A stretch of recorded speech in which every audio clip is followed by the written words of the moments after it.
Murag lahi na ning pagkasulata ba kay gibalhin naman niya ang papel siyang panit oh. What happened? Oh my goodness. Ba na? Kuris-kurisan na niya yung dagway oh. Oh? Oh, look, Mami. Wow. You're so very good. Oh my God.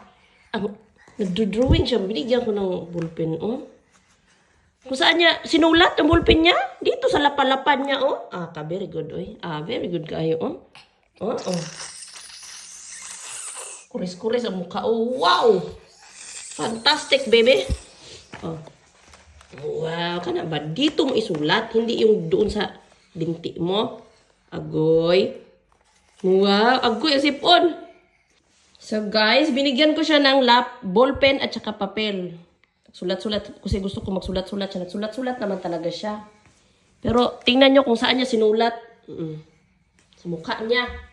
Oh. Diba? Very good na bata talaga. Oy! Wala na kasi daw space dito. Kaya sinulat niya na doon sa binti niya. Paano ba naman kasi mami? Tapos, susunod. Saan mo pa isusulat yan? Huwag mo isulat sa pader ha? Di pwede yon.